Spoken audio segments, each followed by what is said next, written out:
Assalamualaikum warahmatullahi wabarakatuh. Perkenalkan, nama saya Krian Septiana dengan NIM 200-114. Di sini saya akan mempresentasikan tentang lumpur pemboran.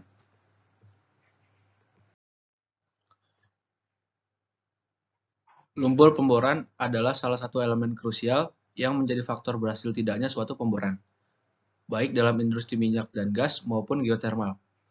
Lumpur pemboran memiliki beberapa jenis dan komposisi yang disesuaikan dengan kebutuhan pada well tersebut. Next. Fungsi lumpur pemboran mengendalikan tekanan formasi. Tekanan formasi umumnya adalah sekitar 0,465 psi per feet. Pada tekanan yang normal, air dan padatan pada pemboran telah dapat untuk menahan tekanan formasi ini. Untuk tekanan yang lebih kecil dari normal, yaitu subnormal, densitas lumpur harus diperkecil supaya memperoleh hilang lumpur atau loss circulation tidak terjadi.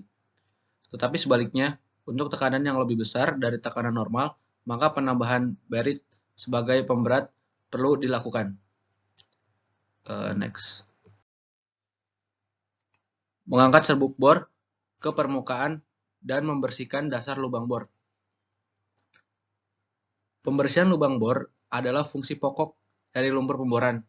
Fungsi ini juga paling sering dilalaikan dan salah diinterpretasikan. Serbuk bor biasanya mempunyai SG sekitar 2,3 sampai 3,0 dan rata-rata adalah 2,5. Jika serbuk bor lebih berat daripada lumpur, maka serbuk bor akan jatuh dengan kecepatan yang disebut dengan kecepatan slip. Kecepatan slip dari serbuk bor dalam aliran fluida dipengaruhi secara langsung oleh sifat fisik lumpur, antara lain kekentalan fluida. Next. Memberi dinding pada lubang bor dengan mud cake.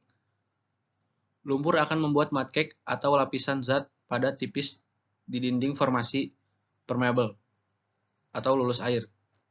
Pembentukan mud cake ini akan menyebabkan tertahannya aliran fluida masuk ke formasi atau adanya aliran yang masuk yaitu cairan plus padatan, menyebabkan padatan tertinggal atau tersaring. Mud cake yang dikehendaki adalah mud cake yang tipis karena dengan demikian lubang bor tidak dipersempit dan cairan tidak banyak yang hilang. Sifat wall building ini dapat diperbaiki dengan penambahan sifat colloid drilling mud dengan bentonite, memberi zat kimia untuk memperbaiki distribusi zat dalam lumpur dan memperkuat mud cake. Melumasi dan mendinginkan pahat. Panas yang ditimbulkan terjadi karena gesekan pahat serta drill string dengan formasi. Konduksi formasi umumnya kecil sehingga sukar sekali menghilangkan panas dan waktu cepat, tetapi umumnya dengan adanya aliran lumpur telah cukup untuk mendinginkan sistem serta melumasi pahat. Umur pahat bisa lebih lama sehingga biaya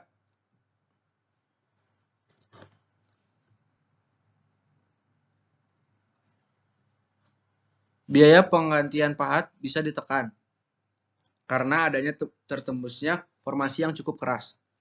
Jika tidak terlumasi dengan baik, bit akan cepat tumpul sehingga daya tembusnya menjadi lambat dan memperlambat proses pemboran. Next.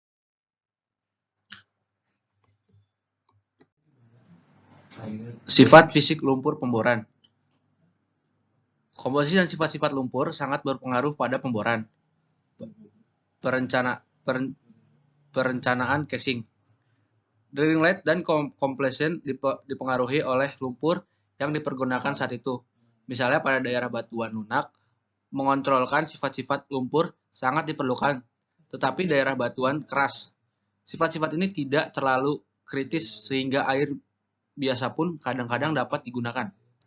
Dengan ini, dapat dikatakan bahwa sifat geologi suatu daerah menentukan pula jenis lumpur yang harus digunakan. Adapun densitas dan sun content. Densitas lumpur. Lumpur sangat besar peranannya dalam menentukan berhasil tidaknya suatu operasi pemboran. Sehingga perlu diperhatikan sifat-sifat dari lumpur tersebut, seperti densitas, viskositas, gill strength, dan filtration loss. Densitas lumpur bor merupakan salah satu sifat lumpur yang sangat penting, karena peranannya berhubung langsung dengan fungsi lumpur bor sebagai pengimbang tekanan formasi. Lumpur dengan densitas yang terlalu besar akan menyebabkan lumpur hilang ke formasi atau lost circulation. Sedang densitas yang terlalu kecil akan menyebabkan kick. Maka densitas lumpur harus disesuaikan dengan keadaan formasi yang akan dibor. Densitas lumpur dapat menggambarkan gradien hidrostatik dari lumpur bor dalam PSI per feet. Tetapi di lapangan biasanya dipakai satuan ppg, pound per gallon, yang diukur dengan menggunakan alat yang disebut dengan mud balance. Sun content. Tercampurnya serpihan-serpihan formasi atau cutting ke dalam lumpur pemboran akan dapat membawa pengaruh pada operasi pemboran. Serpihan-serpihan pemboran yang biasanya berupa pasir dapat dipengaruhi densitas lumpur yang telah mengalami sirkulasi. Bertambahnya densitas lumpur yang tersirkulasi ke permukaan akan menambah beban pompa sirkulasi lumpur. Oleh karena itu, setelah lumpur disirkulasikan, harus mengalami proses pembersihan untuk menghilangkan partikel-partikel yang masuk ke dalam lumpur selama sirkulasi. Alat-alat ini biasa disebut dengan conditioning equipment. Ada shaker, yaitu fungsinya membersihkan lumpur dari serpihan-serpihan atau cutting yang berukuran besar. Degasser untuk membersihkan lumpur dari gas yang masuk. Descender untuk membersihkan lumpur dari partikel padatan yang berukuran kecil yang bisa lolos dari cell shaker. Adapun desalter, fungsinya sama dengan descender, tetapi desalter dapat membersihkan lumpur dari partikel-partikel yang berukuran lebih kecil. Sun content dari lumpur pemboran adalah persen volume dari partikel-partikel dengan diameter yang lebih besar dari 74 mikron. Pengukuran sun content dilakukan melalui pengukuran dengan menggunakan saringan tertentu.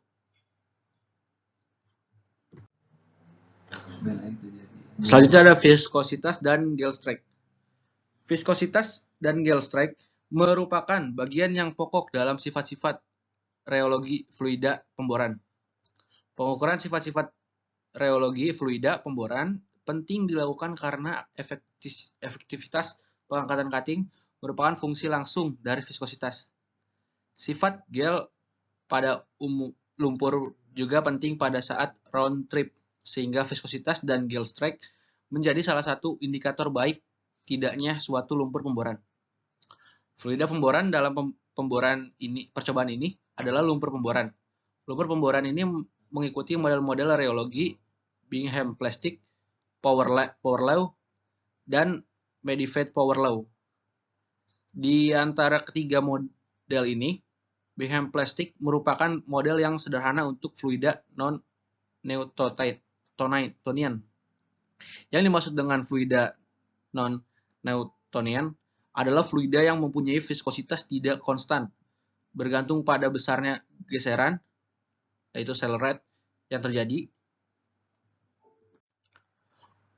Berbeda dengan Newtonian yang mempunyai viskositas konstan, fluida non-Newtonian memperlihatkan suatu yield stress, suatu jumlah tertentu dari tahanan dalam yang harus diberikan agar fluida mengalir seluruhnya. Next. Jenis-jenis lumpur pemboran. Ada freshwater mud.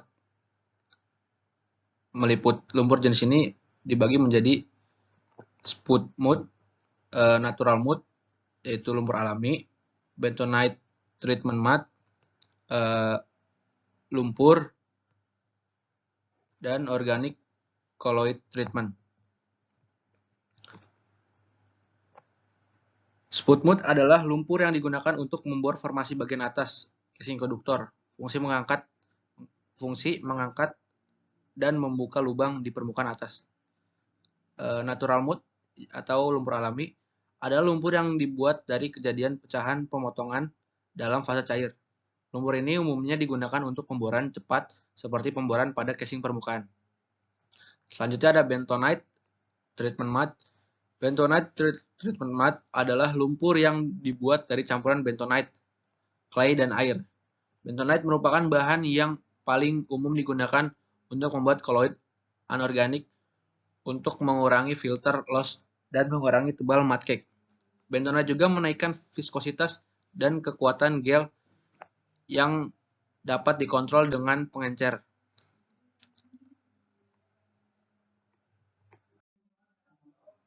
Di sini kita bisa lihat gambar-gambarnya.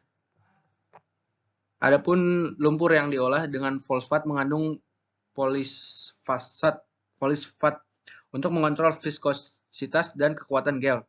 Penamaan zat ini akan menyebabkan terdispersinya fraksi-fraksi tanah liat kolloid padat sehingga densitas lumpur dapat cukup besar, tetapi viskositas dan kekuatan gelnya rendah. Dapat mengurangi kehilangan filtrasi serta membentuk mud cake yang tipis. Tannin sering ditambahkan bersama-sama dengan polyphosphate untuk mengontrol lumpur. Organic colloid treatment mud terdiri dari penambahan pregeltinized star atau karboksi methyl cellulose atau CMC. Karena colloid tidak terlalu sensitif terhadap flokkulasi seperti tanah liat, maka kontrol filtrasinya pada lumpur yang terkontaminasi dapat dilakukan dengan bahan organik lain. Dengan bahan organik ini. Juga colloid ini baik untuk mengurangi kehilangan filtrasi pada lumpur air tawar. Dalam kebanyakan lumpur, penurunan filter loss lebih banyak daripada anorganik. Next. Yang kedua ada salt water mud yang bagian B atau lumpur air asin. Lumpur ini digunakan terutama untuk membor kubah garam, salt dome, atau salt oxide, lapisan formasi garam. Tapi kadang-kadang bila ada aliran air garam yang tertembus, filtrate loss besar dan mud cake-nya tebal bila tidak ditambahkan organic colloid. pH lumpur di bawah 8 karena itu perlu presentatif untuk menahan fermentasi pati. Lumpur air garam tak jenuh adalah lumpur pemboran yang dibuat dalam fase cair garam. Lumpur ini sering dibuat dalam fase air laut dan laut lepas atau teluk sering digunakan untuk lumpur yang tidak jenuh kegaramannya. Lumpur jenis ini memiliki filtrate loss yang tertinggi sehingga perlu dirawat dan dengan colloid organik atau gel strike yang tinggi perlu dirawat dengan thinner dan suspensi yang buruk perlu dirawat dengan atap pulgate. Adapun lumpur air garam jenuh adalah lumpur yang dibuat dengan bahan dasar air tawar ditambah dengan natrium klorida. Garam-garam lain dapat pula berada di situ dalam jumlah yang berlainan. Lumpur air garam jenuh dapat digunakan untuk membor formasi garam, di mana rongga-rongga yang terjadi pada pelarutan garam yang dapat menyebabkan lumpur pemboran ke dalam formasi tersebut, dan hal ini dapat dilakukan dengan penjenuhan garam terlebih dahulu pada lumpurnya. Adapun lumpur sodium silikat adalah lumpur yang fase cairnya mengandung sekitar 60% volume larutan natrium silikat dan 35% volume larutan garam jenuh. Lumpur ini digunakan untuk pemboran pada saat menemui lapisan garam. Selain itu, juga digunakan untuk pemboran heaving cell, namun telah terdesak penggunaannya oleh lime treatment gypsum yang diberi DMS dan DME yang lebih baik, murah, dan dikontrol.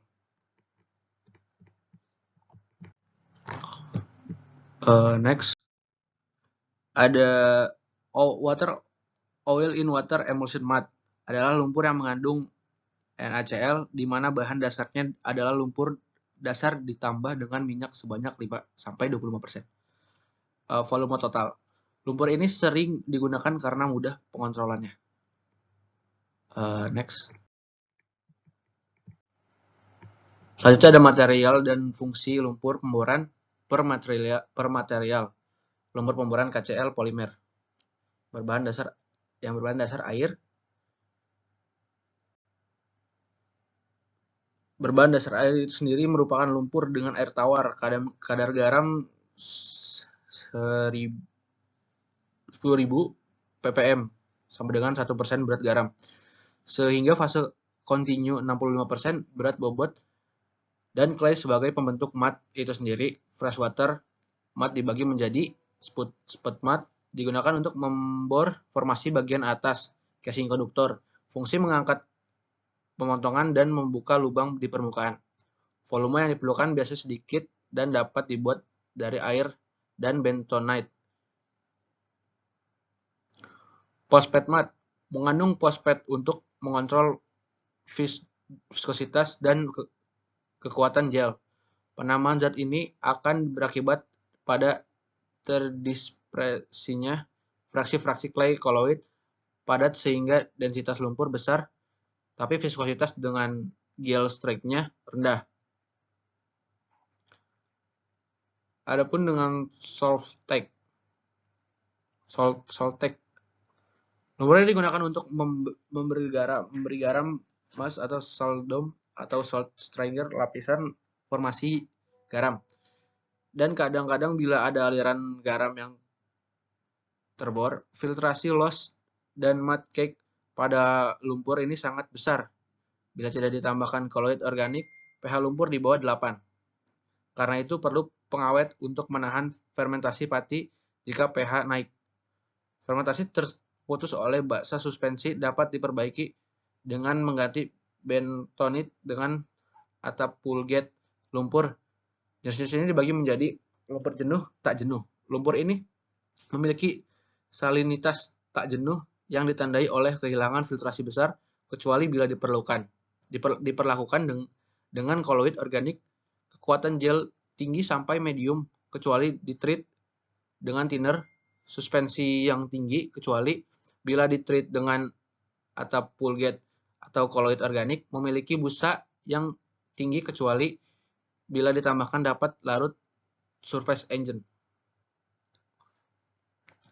Saturated salt water. Fase cair lumpur ini dijenuhkan dengan menambahkan NaCl. Lumpur ini dapat digunakan pada pemboran. Formasi garam di mana rongga-rongga yang terbentuk karena larutnya garam dapat dicegah dengan kejenuhan yang berasal dari lumpur. Filter loss pada jenuh organik colloid mud menyebabkan tidak perlu memasang casing di atas salt bed. Sekian presentasi lumpur pemboran dari saya. Kurang lebihnya mohon maaf. Bila ada salah kata, saya pun mohon maaf. Wabillahi taufiq wal hidayah. Wassalamualaikum warahmatullahi wabarakatuh.